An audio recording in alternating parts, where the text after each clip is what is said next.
community.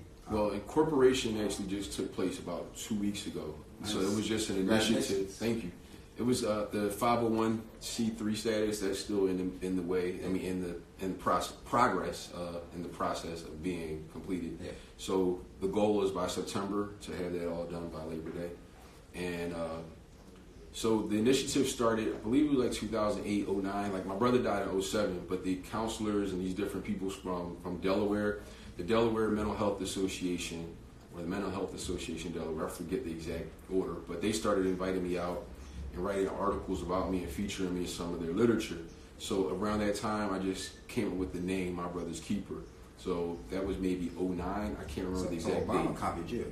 Yeah, like. When Obama dropped, I was salty because I was like, wow, you can't.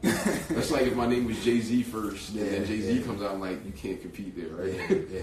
But I was grateful that it was him, because if it would have been somebody else, I don't want to say names, I would be like, I got to change the whole name. You know what I mean? I feel you. But and a goal, I don't know if this is possible, but I would like to eventually, after we're established and we have more credibility, reach out to Obama and ask him, can I have a mental health wing of what he has going on? Because I think most of what he's doing is about mentorship and trying to help people with education.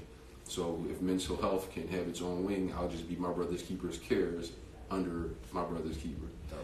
So I think it was like 08, 09 that the initiative started. And it initially was concerts at Love Park. Mm-hmm. So we would go out to Love Park every summer, and for the final week of August, we would reserve space in the park and just do concerts right in front of the, right outside of the fountain. And this was around the week that my brother died, so it was in memory of him, but it's also a week before Suicide Prevention Month, which is September. So it was like an incredible door open.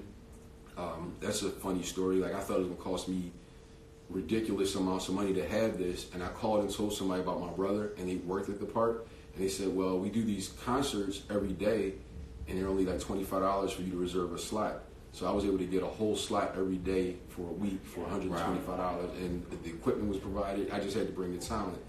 And we did that for several years until Love Park shut down a few years ago for renovation. Yeah. So I'm now trying to reestablish a new location. I'm hoping to bring it to West Philly or Southwest Philly, closer to where I grew up, to Malcolm X Park or to Clark's Park.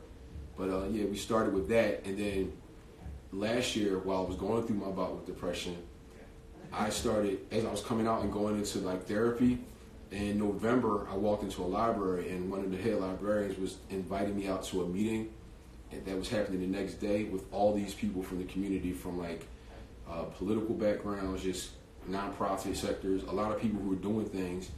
And I applied for space at the library for the following year. So from February of this year until the end of this year, I have the library reserved at 5801 Baltimore Avenue, the Blanche Nixon Library in Southwest Philly. And what I've been doing is having a monthly community night where we have a conversation about mental health, suicide prevention, suicide awareness, fatherhood, sexual abuse, whatever is impacting our community and our mental health and our well-being. We discuss those things.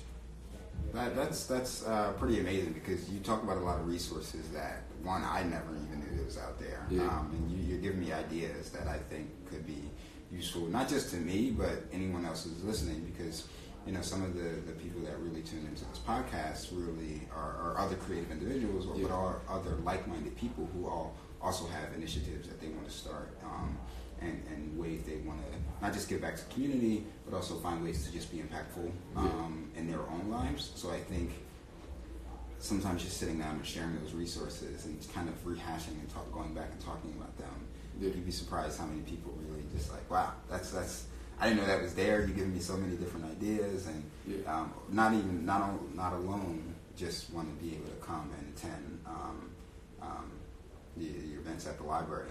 Do you have another event coming up soon? Yeah, we have one on July the 10th. It's Wednesday night, July 10th, from 6 to 7:30 p.m. at that same library, the Blanche Nixon Library. And that particular month is going to be about creative arts, creative and performing arts. So we're going to talk about how art plays a part in mental health as an outlet, so that people can create things in order to change their mood, or also to encourage other people. The mural arts programs and all those things throughout the city, they change environments. They give somebody something to look at in a positive way. But for me, it's spoken word. So next month, I'm going to be doing spoken word. I have a few other people doing spoken word. The program is still being developed. At this point, it's just spoken word, but I'm hoping to have somebody there also painting throughout the program as well. Yeah, you read it yourself too. I read one of the pieces you wrote about